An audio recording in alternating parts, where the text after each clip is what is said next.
지난 2년 동안 중국 전기차 시장, 와, 정말 멈출 수 없는 폭주 기관차 같았잖아요. 그냥 계속 올라가기만 했거든요. 그런데 바로 지난 1월에 정말 극적인 일이 벌어졌습니다. 자, 그럼 한번 같이 파헤쳐 볼까요?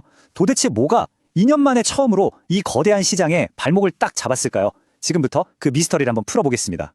이 수치 좀 보세요. 정말 충격적입니다. 2025년 12월에 133만 대로 역대 최고 판매량을 찍었던 시장이 불과 한 달 만에 59만 6천 대로 뚝 떨어진 겁니다. 무려 55%가 급감한 거예요. 2년 만에 처음 있는 일이죠. 물론 간단하게 설명할 수도 있어요. 연말에 할인받으려고 12월에 다들 차를 샀겠지. 1월은 원래 비수기잖아. 이렇게요. 근데요, 이건 이야기의 정말 일부 1번입니다. 그 뒤에는 훨씬 더 구조적인 변화가 숨어 있었어요. 진짜 원인이 뭐냐? 바로 정부 정책 변화 때문에 생긴 보조금 진공 상태 때문입니다. 작년까지만 해도 구매세를 100% 면제해줬는데 올해부터는 50%로 확 줄었어요. 소비자 입장에서는 가만히 앉아서 차값의 5%를 더 내게 된 거죠. 근데 결정적인 한 방이 더 있었습니다. 낡은 차를 새 차로 바꿀 때 주던 보조금이 작년 말로 딱 끝났는데 정부가 새로운 지원책 발표를 미루고 있는 거예요. 그러니까 소비자들은 지금 사야 돼? 아니면 좀 기다리면 새 보조금 나오나? 하면서 완전히 혼란에 빠진 거죠. 자, 이 정책 하나가 시장에 어떤 연쇄 반응을 일으켰는지 한번 볼까요? 이게 정말 흥미로운데요. 시장의 위계 질서가 완전히 뒤집히고 있습니다. 이 순위표가 모든 걸 말해줍니다. 신인인 샤오미의 와이어 7 SUV가 시장에 나오자마자 1위를 먹어버렸어요. 그럼 항상 최상위권에 있던 절대 강자 테슬라 모델 Y는 어디 갔을까요? 무려 20위까지 추락했습니다. 믿어지시나요? 제조사 순위도 난리가 났습니다. 부동의 1위였던 BYD 점유율이 25%대에서 15.8%로 곤두박질 쳤고요. 2위인 지리 자동차가 바로 턱 밑까지 쫓아왔습니다. 그리고 진짜 주목할 점은 화웨이가 이끄는 기술연합 HIMA가 갑자기 툭 튀어나와서 단숨에 3위를 차지했다는 겁니다. 이건 그냥 순위가 바뀐 게 아니에요.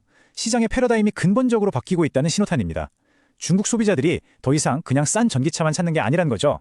이제는 첨단 기술, 프리미엄 디자인을 갖춘 자국 브랜드를 고르기 시작했다는 겁니다. 바로 이겁니다. 이게 핵심이에요. 예전에는 이 프리미엄 시장이 테슬라나 독일 차들의 동무대였잖아요. 그런데 이제는 샤오미, 화웨이 같은 자국 테크 기업들이 그 자리를 꿰차고 있는 겁니다. 지금 중국의 전기차 브랜드가 몇 개나 있을 것 같으세요? 놀라지 마세요. 110개가 넘습니다. 그리고 바로 이 엄청난 숫자가 중국 정부의 거대한 그림을 이해하는 열쇠입니다. 자, 여기서 모든 조각이 맞춰집니다. 지금 시장에서 벌어지는 이 혼란, 이건 우연이 아니에요. 중국 정부가 아주 치밀하게 설계한 일종의 구조조정 전략일 가능성이 아주 높습니다. 정부의 전략은 아주 명확해요. 첫째, 보조금을 줄여서 약한 회사들 돈줄을 최고요. 둘째, 그동안 통제했던 배터리 화재나 리콜 같은 민감한 보도를 허용해서 불안감을 키웁니다. 셋째, 손해보면서 파는 식의 미친 가격 경쟁을 불법으로 막아버리는 거죠. 그럼 이 모든 조치들의 궁극적인 목표가 뭘까요? 110개가 넘는 회사들을 싹 정리하고 이 혹독한 경쟁에서 살아남은 10개 정도의 최정의 기업을 글로벌 챔피언으로 키우려는 겁니다.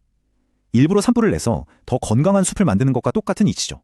그리고 이 치열한 내수 구조 조정은 곧바로 전 세계 시장에 영향을 줍니다. 보세요. 내수 판매가 19%나 급감한 바로 그달에 중국 차 수출은 100%, 그러니까 2배로 폭증했습니다. 안에서 살아남기 힘드니까 밖으로 나가는 거죠. BYD 사례를 보면 딱 보입니다. 내수 시장이 힘들어지니까 그 압력이 고스란히 수출 물량 폭증으로 이어지고 있잖아요. 말 그대로 내수 시장의 압력이 자국 브랜드들을 해외로 밀어내는 푸시아웃 효과가 나타나고 있는 겁니다.